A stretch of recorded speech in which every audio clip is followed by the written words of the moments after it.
जय हिंद। आप लोग सोच रहे होंगे कि ऐसे एग्ज़ाम क्रैक होगा, तो मैं आपको बताना चाहूँगा कि ये आपकी जो गलती है ना, ये गलती आपको सही में बदलनी होगी। क्यों?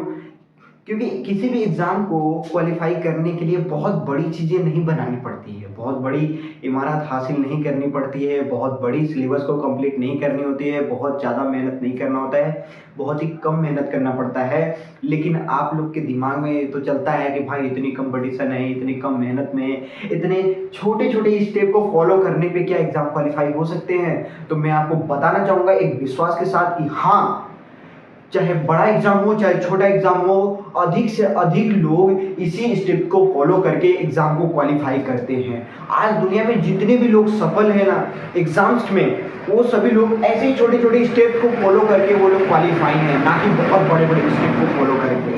दोस्तों ये छोटी छोटी कदम आपको ऊंचाइयों तक लेकर के जा सकती है। बस आपके अंदर हौसला, जुनून और ताकत होनी चाहिए। आप अपनी एनर्जी बना करके रखिए और मैं आपको बताने वाला हूँ एएलपी सीबीटी 1 का स्ट्रेटेजी बहुत ही धमाकेदार के साथ। मेरे प्यारे दोस्तों, ये जितना ही देखने में आसान लग रहा है वो बहुत ही ज्यादा कठिन है। बस ये लाइनें को आप लोग पढ़ रहे होंगे तो सोच रहे होंगे कि बहुत ज्यादा आसान लाइन है, लेकिन मैं आपको बताना चाहूंगा दोस्तों ये आसान लाइन नहीं है, ये बहुत ही कठिन लाइन है। इन कठिन लाइनों को समझने के लिए हम लाइन बाय लाइन और स्टेप बाय स्टेप चलने वाले हैं, क्योंकि हम लोगों को फाइनल इमारत हासिल करना है, वो सफलता हासिल करना है जो हम लोगों ने सपना बना रखा है। तो मेरे प्यारे दोस्तों, सबसे पहले मैं आपको बताना चाहूंगा आरआरबी केआरबी के बारे में। Railway recruitment board assistant loco pilot की जो सीबीटी 1 यानी कंप्यूटर बेस्ड टेस्ट होने वाला है पहला, उसकी स्ट्रेटेजी के बारे में। ये दोस्तों आपकी रणनीति है और इस रणनीति से आप क्वालिफाई कर सकते हैं असिस्टेंट लोको पायलट की एग्जाम्स, जो कि सीबीटी 1 का होगा। ठीक है दोस्तों, ये 2025 के लिए कैंडिडेट जो भी अप्लाई किए हैं मैं उनके लिए बता रहा हूँ। ठीक है, सबसे पहला जो स्टेप हम लोगों का आता है इसको हम लोग देखते हैं। पहला स्टेप हम लोगों को ये बोलता है कि अपने आप को जाने। कैसे जाने? ये डाउट, ये क्वेश्चन दिमाग में उठता है ना कि आखिर कैसे हम लोग अपने आप को जाने। तो दोस्तों अपने आप को जानने का जो तरीका होता है वो होता है प्रीवियस ईयर के क्वेश्चन पेपर को सॉल्व करके। जी हाँ दोस्तों, आप लोगों ने अगर अभी तक एग्जाम नहीं दिया है एएलपी का तो कोई बात नहीं, हम एग्जाम दे सकते हैं। कैसे दे सकते हैं? क्या एक ही बार दे सकते हैं? नहीं, ये जरूरी नहीं है कि आप एक ही बार दे सकते हैं, 2 बार दे सकते हैं, 3 बार दे सकते हैं। मैं आपको बताना चाहूंगा कि आप अपने मन चाहे जितना भी एग्जाम दे सकते हैं। वो कैसे? वो आपको आपका पीवाई क्यू के थ्रू यानी प्रीवियस ईयर के क्वेश्चन के थ्रू आप पिछले वर्ष का प्रीवियस ईयर के क्वेश्चंस निकालिए, उसको सॉल्व कीजिए। आप अपने आप को पता लगा पाएंगे कि आप किस पोजीशन पे हैं। देखिए, आप भले उस एग्जाम को ना दिए हों, लेकिन उस पेपर को अगर आप लोग सॉल्व करेंगे तो आप अपने आप को पता कर पाएंगे कि आप किस लेवल पे हैं। तो ये अपने आप को जानने का बहुत ही आसान तरीका हो जाता है। आप 1 वर्ष का निकालिए, 2 वर्ष का निकालिए, कम से कम आपको 5 वर्ष का निकालना होगा। जब 5 वर्ष का यानी लगभग 5 आप प्रीवियस ईयर के क्वेश्चन सॉल्व कर पाएंगे और उसमें आप अपना रिजल्ट देख पाएंगे, तब आप अपने आप को पहचान पाएंगे कि आप किस लेवल पे हैं। बराबर दोस्तों? तो आपको अधिक से अधिक प्रीवियस ईयर के क्वेश्चन पेपर सॉल्व करने पड़ेंगे ताकि आप अपने आप को समझ पाओगे। जब आप अपने आप को समझ पाओगे तो कि आप कितने पानी में हो, आप कितना कमजोर हो, आप कितना मेहनती हो, आप अपनी इस चीज को समझ पाओगे जब, तो उसके बाद से आता है कि आपकी वीकनेस क्या आता है, आपका वीकनेस, कि आप स्कोर करने के बाद कितने सब्जेक्टों में, कितने पार्ट में आप कमजोर हो। ठीक है, तो उन सिलेबस को आप फिर जानोगे स्टेप 2 में। हमारा स्टेप 2 जो आता है वो आता है सिलेबस का यानी कि पाठ्यक्रम का। हम लोग पाठ्यक्रम को फिर जानेंगे कि जो हमारा सिलेबस होता है, क्या दोस्तों, जो हमारा सिलेबस होता है वो सिलेबस कौन सा होता है। तो एएलपी सीबीटी 1 के लिए अगर मैं सिलेबस के बारे में बात करूं तो दोस्तों इसमें पहला आता है मैथ। पहला क्या आता है? मैथ्स आता है। दूसरा आपका आता है रीजनिंग। क्या आता है दोस्तों? रीजनिंग आता है। देखिए, मैथ से रीजनिंग बहुत डिफरेंट है। मैथ आपका बहुत ज्यादा ऑपरेशन करना पड़ता है, मतलब कि मैथमेटिकल ऑपरेशन करना पड़ता है, बहुत ज्यादा आपको कैलकुलेशन करने पड़ते हैं, और जितना ज्यादा आप कैलकुलेशन करते हैं उतना ज्यादा मैथ में आप स्ट्रांग बनते हैं। ये भी बात मैं बता रहा हूँ साथ ही साथ। दूसरा मैं बता रहा हूँ रीजनिंग के बारे में। रीजनिंग भी आपका क्या है? तर्क शक्ति है। रीजनिंग में आप जितना ज्यादा अपने दिमाग को लगा पाओगे किसी क्वेश्चन को सॉल्व करने में, वही आपका रीजनिंग है। बात एकदम साफ है, ठीक है। तो मैथ और रीजनिंग में सिर्फ एक कॉमन है कि यहाँ पे ऑपरेशन ज्यादा करने पड़ते हैं, यहाँ पे लॉजिक का ऑपरेशन ज्यादा करना पड़ता है। बराबर तो समझ में आ गया होगा। तीसरा जो हमारा सब्जेक्ट है वो है आपका जनरल अवेयरनेस। क्या आता है दोस्तों? जनरल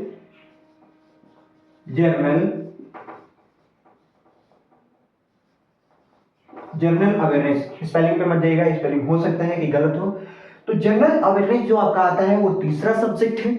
और इसके साथ ही साथ जो हमारा चौथा सब्जेक्ट आता है वो आता है जनरल साइंस।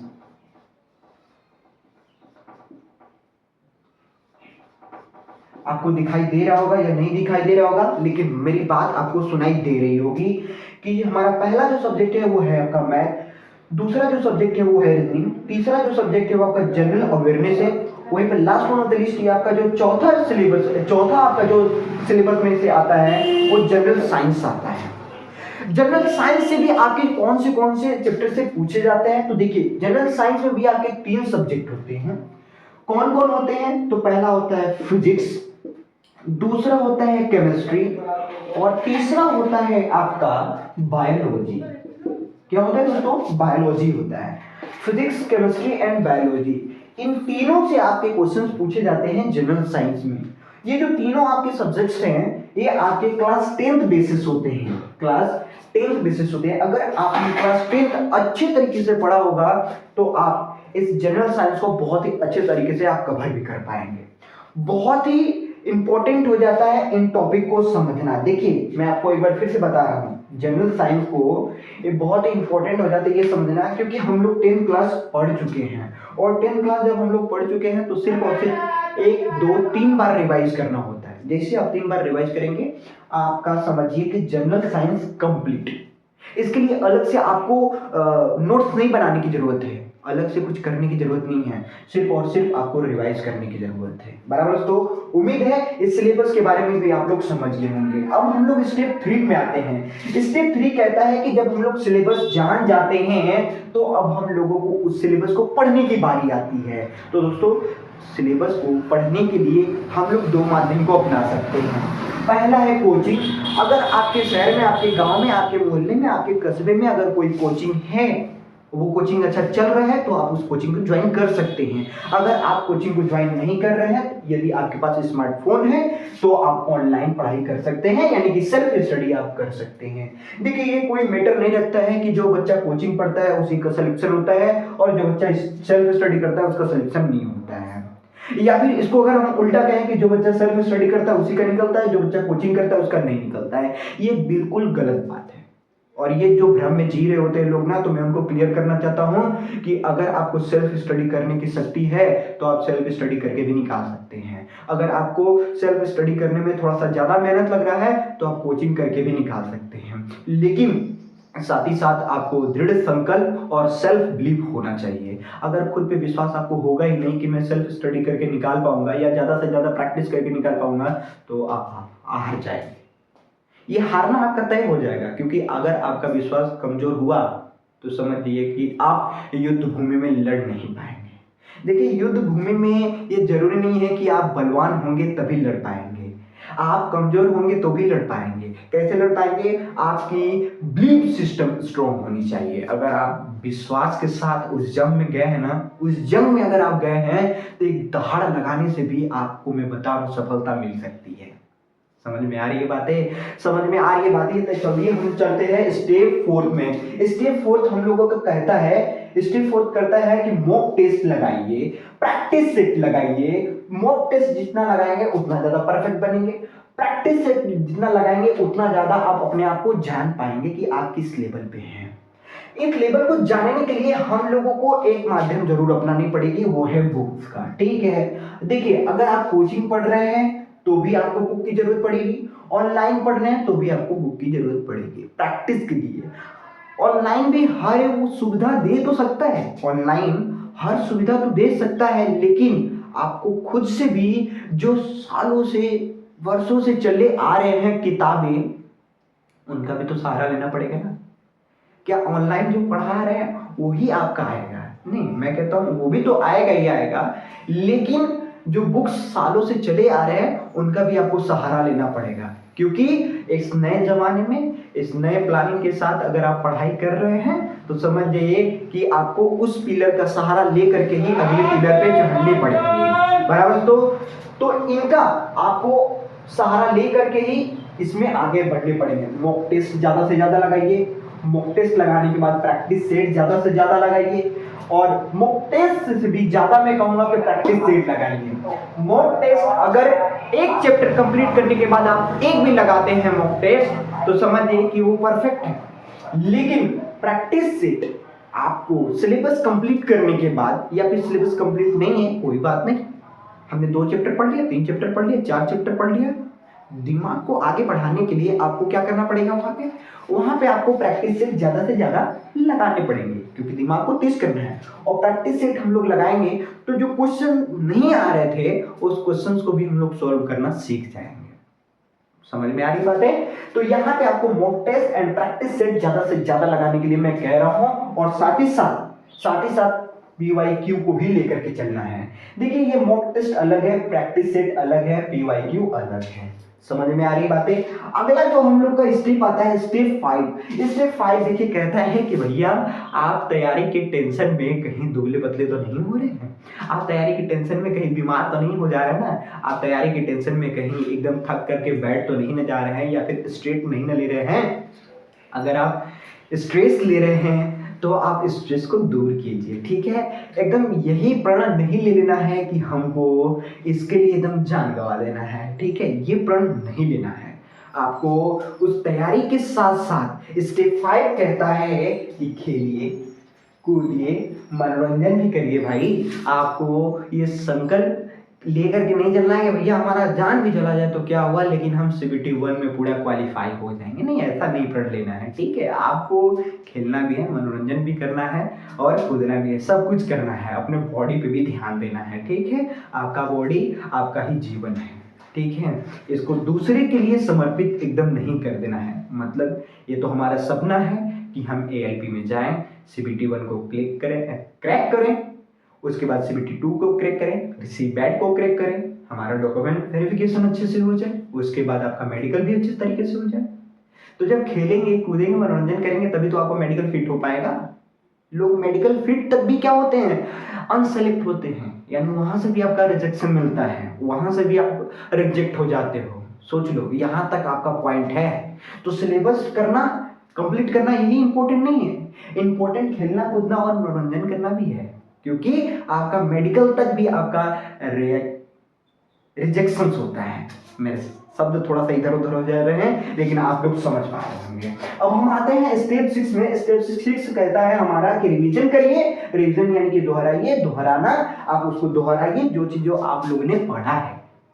अगर आपका एक चैप्टर कंप्लीट हो जा रहा है तो उसको आप दोहरा लीजिए। आपने क्या क्या पॉइंट नोट डाउन किए हैं उस चीज को आप क्या कीजिए, रीड डाउन कीजिए, फिर रीड डाउन कीजिए, फिर रीड डाउन कीजिए। जितना आप लोग रीड डाउन करेंगे उतना ज्यादा आप लोग का क्लियर होता जाएगा। जैसे हम क्या करते हैं कि जनरल अवेयरनेस में कोई टॉपिक पढ़ते हैं, उस टॉपिक के बारे में अगर हम लोग लिख लेते हैं तो उसके जो शब्द होते हैं वो ज्यादा क्लियर हो जाते हैं। वही जनरल साइंस में अगर हम लोग जो टॉपिक पढ़ते हैं उस टॉपिक को हम लोग चाहे डायग्राम के थ्रू, चाहे हेडिंग के थ्रू अगर हम उसको एक्सप्लेन करते हैं तो हमारा क्या हो जाता है, टॉपिक क्लियर हो जाता है। तो यही यहाँ पे मतलब कहता है स्टेप 6 की आप उसको क्या कीजिए, रिवीजन कीजिए, दोहराइए, तभी आपका ज्यादा से ज्यादा क्लियर हो पाएगा और रिवीजन से आप ज्यादा से ज्यादा मजबूत हो पाएंगे। स्टेप 7 पे आते हैं। स्टेप 7 हम लोग का कहता है करेक्शन। करेक्शन क्या होता है भाई? हाँ, करेक्शन वो होता है कि किसी भी गलती को आप लोग उसको करेक्ट कीजिए, ठीक है। अगर जैसे कोई फॉर्म गलत हो जाता है तो हम लोग क्या करते हैं, फॉर्म में करेक्शन करते हैं ना। करेक्शन करने के लिए भी 1-2 दिन का हम लोगों को मोहलत मिलता है, समय मिलता है, तो हम लोग क्या करते हैं, करेक्शन कर पाते हैं। जैसे नाम में गड़बड़ी हो गया, डेट ऑफ बर्थ में गड़बड़ी हो गई, किसी चीज में भी गड़बड़ी हो सकता है तो उसको हम लोग करेक्शन करते हैं। तो वही तरीके से, यानी कि उसी तरीके से हम लोग का जो सिलेबस में किसी भी प्रकार का त्रुटि होता है, गलती होता है, या फिर कोई जो हम लोग टॉपिक पढ़ रहे होते हैं तो उसमें कुछ बातें अगर गलत है तो उसको हम लोग करेक्शन करते हैं। तो आपको करेक्शन भी क्या करना है, ज्यादा से ज्यादा करना है। जो भी आप टॉपिक पढ़ रहे हैं उसमें आपको गलती लग रहा है कि मैं इस चीज को गलत तरीके से पढ़ा हूं, तो आप लोग उसको क्या कीजिए, करेक्ट कीजिए। अगर आप लोग करेक्ट करेंगे यानी करेक्शन करेंगे तो वो चीजें आपका क्लियर हो जाएगा। समझ में आया होगा ये बात।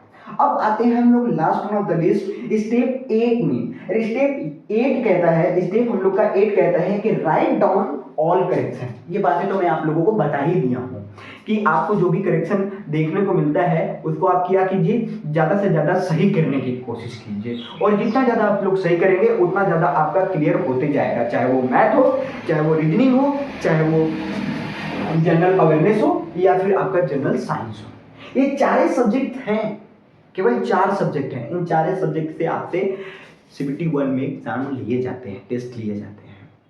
उम्मीद है ये बातें आप लोग को अच्छे तरीके से समझ में आई होगी। अगर आप लोग का किसी भी प्रकार का डाउट होता है तो आप लोग कमेंट सेक्शन में मुझे कमेंट करके जरूर बताइएगा। उम्मीद है ये वीडियो आप लोग को पसंद आएगा, पसंद आए तो एक लाइक कर देना, चैनल पर नहीं तो चैनल को सब्सक्राइब कर देना। मिलते हैं ऐसे जबरदस्त स्ट्रेटेजी के साथ CBT 2 में, तब तक के लिए जय हिंद, वंदे मातरम।